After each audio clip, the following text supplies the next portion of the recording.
Cooking time मराठीमध्ये सर्वांचे मनापासून स्वागत. आज आपण एक कच्चा बटाटा वापरून झटपट टेस्टी असा नाश्ता बनवणार आहोत. नाश्ता बनवताना बटाट्याचा वापर केलेला आहे, त्यामुळे लहान मुलांना तर आवडणारच आहे, सोबतच मोठे सुद्धा आवडीने खातील. चवीला इतका भारी लागतो आणि सोबतच अजिबात खोबऱ्याचा वापर न करता टेस्टी अशी चटणी सुद्धा पाहणार आहोत. त्यामुळे रेसिपीला एक लाईक नक्की करा आणि चॅनलवरती नवीन असाल तर चॅनलला नक्की सबस्क्राईब करा. नाश्ता बनवण्यासाठी इथं मी 1 वाटी इतका रवा घेतलेला आहे. तर हा रवा तुम्ही जाड बारीक कुठलाही घेतला तरीही चालेल. वजनी प्रमाणात 250 ग्राम इतका आहे. आता सगळ्यात अगोदर हा रवा आपल्याला मिक्सरला बारीक असा फिरवून घ्यायचा आहे. रवा मिक्सरला फिरवून झाल्यानंतर आता यामध्ये आपण बटाटा घालणार आहोत. तर इथं मी एक मध्यम छोट्या आकाराचा बटाटा घेतलेला आहे. तर हा कच्चा बटाटा आहे. बटाटा कट करून पाण्याने धुवून घ्यायचा आहे. धुतलेला बटाटा या रव्यामध्ये घालायचा. यानंतर यामध्ये आपण घालणार आहोत दही. तर आता इथं मी अर्धी वाटी इतकं दही घेतलेलं आहे. तर चमच्याने म्हणाल तर 2 मोठे चमचे दही यामध्ये घालायचं आहे. वाटीने म्हणाल तर अर्धी वाटी घातलं तरी सुद्धा चालेल किंवा दही नसेल तर स्किप केलं तरी सुद्धा चालणार आहे. यानंतर त्याच वाटीने 1 वाटी इतकं सुरुवातीला पाणी घेतलं. अर्धी वाटी पाणी रव्यामध्ये टाकलं. अर्धी वाटी पाणी साईडला ठेवलेलं आहे. आता हे आपल्याला मिक्सरला बारीक असं फिरवून घ्यायचं आहे. फिरवलेलं मिश्रण बाउलमध्ये काढून घेतलं. आता राहिलेलं अर्धी वाटी पाणी सुद्धा आपल्याला यामध्ये वापरायचं आहे. मिक्सरच्या भांड्याला राहिलेलं मिश्रण आहे, यामध्येच मी अर्धी वाटी पाणी घातलं. आता एकूण इथं मी 1 वाटी इतकं पाणी वापरलेलं आहे. आता तुमचं रव्याची क्वालिटी कशी आहे त्यानुसार तुम्हाला थोडंसं पाण्याचं प्रमाण कमी जास्त लागू शकतं. पण तुम्ही वापरताना 1 वाटी इतकंच पाणी वापरा किंवा पाऊण वाटी इतकं पाणी वापरलं तरीही चालेल. पाणी घातलं. आता हे आपल्याला व्यवस्थित असं मिक्स करून घ्यायचं आहे. मिक्स करून घेतल्यानंतर झाकून ठेवायचं. 10 ते 15 मिनिटांसाठी झाकून ठेवायचं आहे. आता चटणीची तयारी करूया. पॅनमध्ये 1 मोठा चमचा तेल घातलं. यानंतर इथं मी 1 वाटी इतका उभा चिरलेला कांदा घेतलेला आहे. कांदा आपल्याला परतवून घ्यायचा आहे. कांदा परतत असताना खूप जास्त ब्राऊन रंगावरती न परतता हलका गोल्डन रंग आला की लगेचच यामध्ये आपल्याला एक छोट्या आकाराचा टोमॅटो घालायचा आहे. टोमॅटो पिकलेला हवा. टोमॅटोचं प्रमाण तुम्ही थोडंसं वाढवलं तरी सुद्धा चालेल. 10 ते 12 कढीपत्त्याची पानं घातली. आता हे आपल्याला थंड करून घ्यायचं आहे. नंतरच मिक्सरच्या भांड्यामध्ये काढून घ्यायचं. आता यानंतर यामध्ये 2 ते 3 मोठे चमचे भाजलेले शेंगदाणे घालायचे आहेत.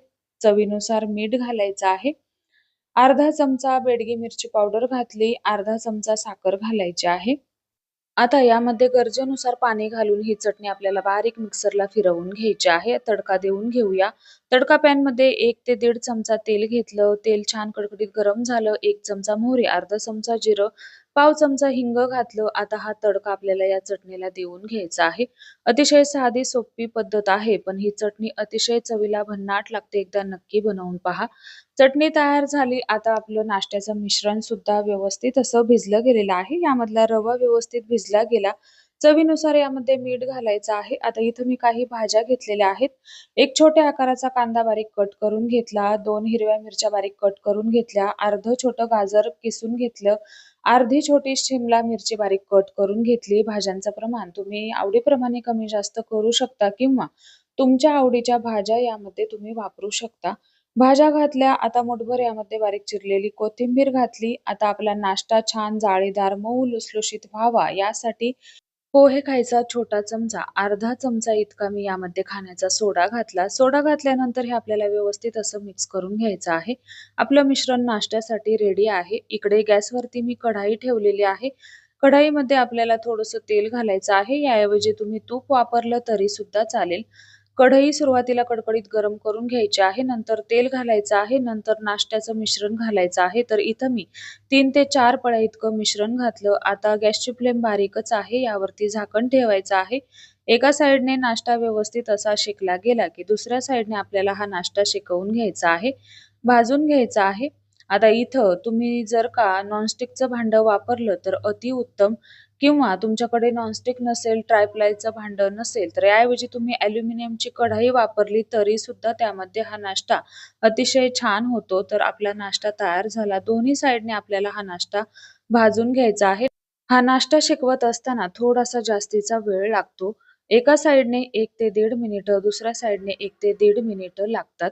गॅसची फ्लेम सुरुवातीपासून शेवटपर्यंत तुम्हाला बारीकच ठेवायची आहे व दरवेळी झाकण ठेवून हा नाश्ता तुम्हाला शिकवून घ्यायचा आहे. कारण आपण हा बन डोसासारखा नाश्ता तयार केलेला आहे. त्यामुळे आतून कच्चा राहायला नको यासाठी नाश्ता शिकवत असताना तुम्हाला काळजी घ्यायची आहे.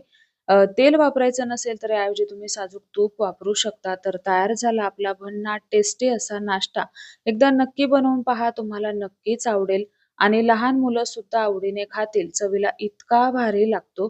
तर कशी वाटली तुम्हाला आजची रेसिपी? आवडल्यास रेसिपीला एक लाईक नक्की करा, रेसिपी शेअर करा आणि चॅनलवरती तुम्ही नवीन असाल, चॅनलला नक्की सबस्क्राईब करा. रेसिपी पाहिल्याबद्दल खूप खूप धन्यवाद.